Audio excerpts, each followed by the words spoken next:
esta hora damos la bienvenida ya a Diego Casar, el periodista de La Barra Espaciadora, también docente. Diego, muchísimas gracias, bienvenido acá a Entrevistas Wambra.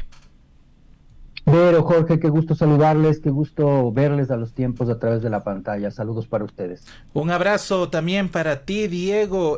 Queremos conversar. En estos días se ha reactivado justamente estas audiencias al activista digital por derechos y seguridad digital, Olavini. Historia, relatos que tú has dado seguimiento desde hace ya un tiempo justamente y que se presentará y esta conversación sobre el libro que has escrito de seguimiento justamente de lo que ha pasado en el caso con Ola. Que nos puedas comentar este seguimiento que has dado, desde cuándo se dio, qué contiene justamente este texto, qué información adicional nos da en estos relatos que hemos tenido en medios de comunicación. También hemos tenido comentarios de algunos políticos de alto rango. Recordemos a la ex ministra María Paula Romo por parte del gobierno de Lenín Moreno, un tema que incluso tiene alcance internacional. ¿Qué nos puedes comentar justamente del libro? Muchas gracias, Jorge, por la pregunta. Bueno, el libro tiene el objetivo, tiene el propósito de, digamos, aterrizar el discurso técnico, el discurso jurídico, que son, digamos, retóricas muy tecnificadas, muy especializadas, a una historia que podamos entenderla todos. Es decir, cuando despertó mi interés por escribir este libro, una de las cosas que percibí es que precisamente en este país no teníamos las herramientas necesarias para hablar, por ejemplo, sobre privacidad, sobre ciberseguridad, en general derechos digitales, pero además no hemos sido una sociedad cercana a la terminología jurídica y a entender cómo se debe desarrollar un debido proceso en en cualquier proceso judicial. En este caso me llamó mucho la atención que el protagonista de esta historia sea un defensor de la seguridad digital, de la privacidad en el mundo, que tenga el prestigio que tiene, y que sin embargo se le estuviera acusando con conceptos bastante desinformados, como por ejemplo la satanización de la palabra hacker, o aquello de desestabilizar al Estado a través de un ataque de sistemas informáticos sin que existieran argumentos que de verdad tuvieran algún sustento desde la informática, desde la terminología de lo informático. Me surgió esta duda porque la Constitución habla de delitos informáticos, es decir, el Código Penal habla de delitos informáticos. Sin embargo, una de las cosas que noté desde el inicio fue que precisamente el tratamiento por parte de la parte acusadora y de la Fiscalía, ¿no?, de la acusación particular y de la Fiscalía, no mostraba estar informado, no mostraba información acerca de lo que significa un delito informático y de cómo se podrían presentar pruebas de carácter informático para este caso en particular. Entonces, eso fue lo que desató mi curiosidad, y lo que pretendí con el libro es precisamente convertirlo en una historia que podamos comprenderla todos, y en el camino, evidentemente, pues fui registrando todos estos atropellos al debido proceso, demostrados en documentos en el habeas corpus, en el habeas data, que fueron otorgados a Olavini, y en general el libro es un recuento de los hechos durante estos 3 años y 4 meses que lleva Olavini enfrentando el proceso. Así que, como digo, no se trata de adelantar resultados, porque este es un proceso que sigue en marcha y que sigue en tribunales, que no ha tenido todavía una sentencia, y mucho menos una sentencia en firme. Entonces yo no puedo adelantarme a emitir esos criterios, pero lo que sí hago es retratar o intentar retratar en este proceso cómo se ha tratado desde los tribunales, desde los medios de comunicación, un caso tan complejo que es verdaderamente el primero de estas características en el país. Y tú, Diego, en uno de los pasajes del libro mencionas que este libro no se trata justamente de una persona, sino más bien es todo como una ejemplificación de lo que significaba el poder en estos últimos años. Hemos visto persecuciones activistas, hemos visto juicios, demandas en contra de mucha gente, incluso de personas bastante cercanas. Y un poco, por ejemplo, leyendo algunas de las cosas tú mencionas, hubo persecución a Olavini, desde un Vitara, de estos vidrios ahumados, estos carros grandes, haciendo también un poco de recordar algún pasaje también de los casos de violaciones de derechos humanos que en este país abundan y que justamente han pervivido en la impunidad por el mismo accionar del Estado, la forma de ser. ¿Qué podemos decir de este ambiente que finalmente estamos viviendo acá en el país y que no solo, como digo, se replica con Olavini? Bien, Vero, sí, tu pregunta es súper válida y oportuna.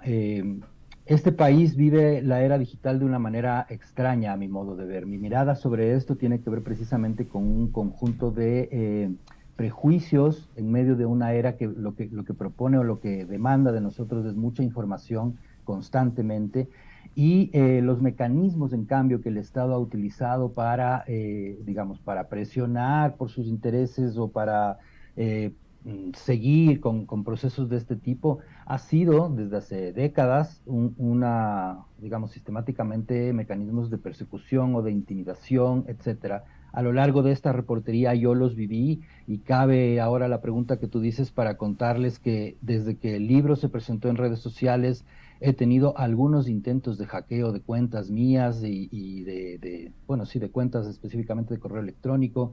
Y bueno, hay protecciones, hay maneras de navegar seguras a las que tengo que recurrir, pero es algo que todos deberíamos conocer y es un poco ese el llamado que trato de hacer a través de esta historia, ¿no? Es como entender que este es un momento en el cual todos debemos conocer sobre ciberseguridad y debemos conocer sobre nuestros derechos digitales y este caso se convierte en un caso referencial para entender que la sociedad, todos nosotros, ustedes, yo, debemos estar preparados para cuidar nuestros datos personales, para cuidar nuestra navegación en Internet y entender todos como sociedad que vivimos otro tipo de democracia, que es una democracia digital, que merece otros comportamientos, que merece otro tratamiento incluso para los delitos, porque hablamos también de delitos informáticos como del que se le acusa a Olavini, pero no podemos seguir tratándolos como si viviéramos aún en el siglo XX.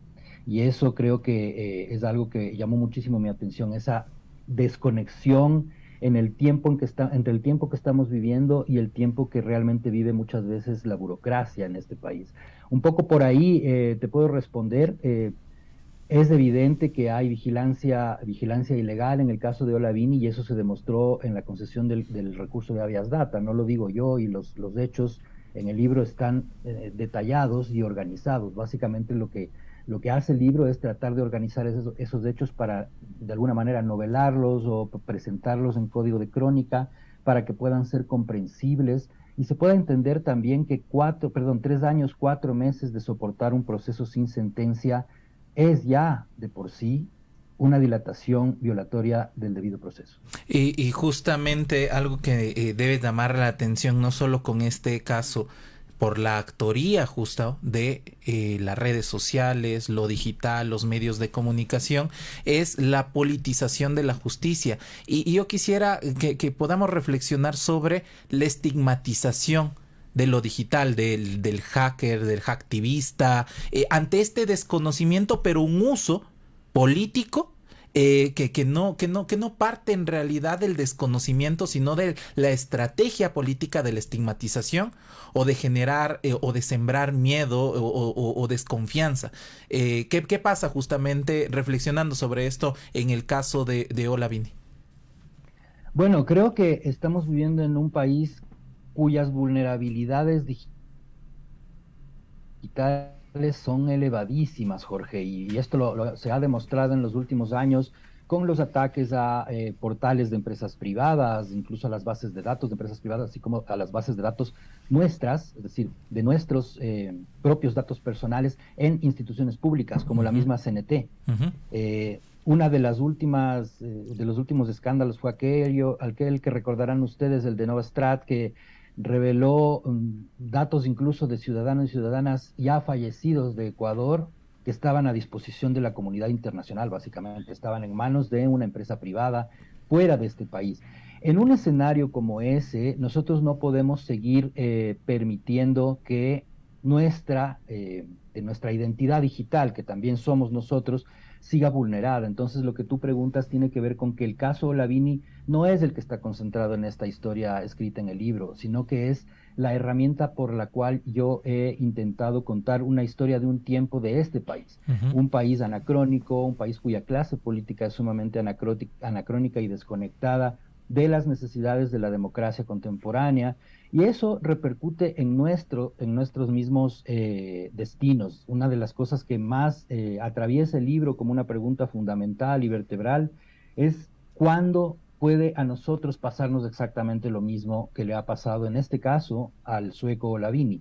no adopta una postura de veredicto frente al protagonista, pero sí hace un recuento de los hechos para demostrar qué es lo que está detrás de esos hechos y cómo nace una acusación de esta naturaleza y cómo se procesa una acusación de esta naturaleza usando la plata tuya, Jorge, la plata tuya, Vero, la mía, es plata pública, dinero público, en 3 años y 4 meses de usar el aparato del Estado para un juicio que hasta el momento no ha presentado pruebas contundentes.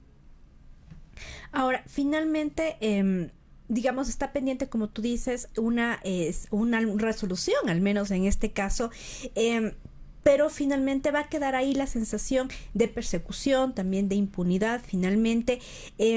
¿Cuáles deberían ser como las reparaciones finalmente que el Estado ecuatoriano debería estar como pensando también desde el lado del periodismo, ver que de otra manera se puede hablar de estos temas sin la estigmatización, también desde la realidad finalmente del Ecuador? Porque digamos, una cosa es lo que sucede con la justicia, con lo que sucede con los funcionarios de ese momento que estigmatizaron a Olavini, pero además esta sociedad queda fracturada finalmente por todo lo que significa la persecución.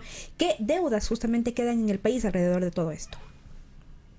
Muchas deudas, pero son deudas colectivas, Vero. A mi manera de ver, no es solamente la clase política o las autoridades de turno las que estigmatizan para defender su terreno de poder en ese momento. Somos también nosotros los que estamos acostumbrados a emitir criterios a través de los prejuicios, sean los prejuicios de estos de discriminación por raza, por preferencia ideológica, por preferencia religiosa, etcétera, y muchas veces por la apariencia. Hablemos de nosotros como de nuestra idiosincrasia. Yo creo que un poco la invitación que hago en este libro es también hacernos esa pregunta colectiva, ¿no? ¿Qué somos como sociedad y cómo estamos construyendo colectivamente esta democracia? ¿Seguimos haciéndolo desde los prejuicios, como yo los califico, medievales, o podemos aprovechar la oportunidad para inaugurar una era digital de verdad y una democracia digital que nos involucre a todos, que nos permita acceso a derechos digitales a todos, en igualdad de condiciones, o perdemos la oportunidad definitivamente, ¿no? Creo que esa es un poco la pregunta de fondo del libro que pongo a disposición de los lectores, pero por otro lado sí es un llamado de atención también para entender cómo esa institucionalidad que está detrás de todo esto adquiere mucho poder desde discursos que no son informados. Como digo, ¿no? Estamos viviendo un tiempo en el cual la desinformación, es decir, se trata de una lidia entre la información verificada y contrastada y la desinformación constantemente. Y esto está deviniendo en una democracia de lapidación al enemigo, de construcción de enemigos permanentemente, pero que en el camino está violando precisamente los principios democráticos que se supone que se pretende defender. Estamos conversando con Diego Cassar de Colateral, esta crónica, este texto de crónica periodística que relata al sistema judicial ecuatoriano y sus efectos colaterales en el caso del informático sueco Olavini. ¿En dónde podemos encontrar este libro, Diego, y la invitación a todas las personas que están viendo este espacio de entrevistas para leerlo? Porque finalmente creo que pone en el mapa un tema complejo que para justo quitarnos de esos prejuicios necesitamos siempre más información. Sí, Jorge. Bueno, hemos decidido con la editorial que el libro va a estar en un formato de descarga gratuita por un tiempo limitado, justamente en nombre de este sentido de libertad y de acceder al conocimiento, de acceder a la lectura, en este caso del libro. Está en el sitio tizarrón.com. Me ha dicho el programador de la editorial, me ha llegado el mensaje de que digitar www.tizarrón.com no lleva al enlace exactamente, sino tizarrón.com, es decir, https://tizarrón.com. Es de descarga gratuita, como digo, esta versión, y luego aparecerá la versión ya impresa que esperamos ya contenga, digamos, la circularidad, el cierre de esta historia con las jornadas que faltan de la audiencia de juicio.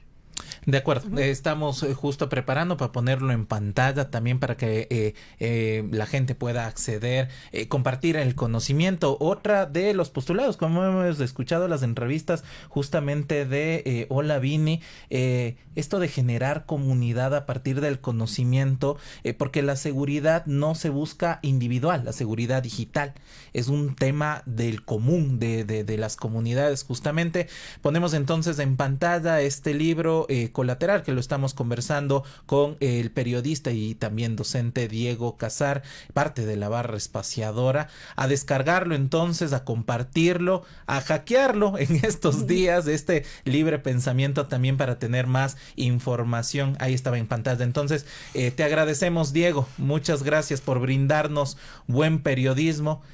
Siempre está también como en la disputa esto de qué se está haciendo en el periodismo en el país, cuando hay una hegemonía de la representación a veces en los medios de comunicación, se sigue escribiendo crónicas, se sigue investigando, y esto es bueno también para contribuir desde el periodismo al país. Muchas gracias a ti, Jorge, gracias, Vero, y un saludo para todo el equipo de Wambra. Les dejo un abrazo.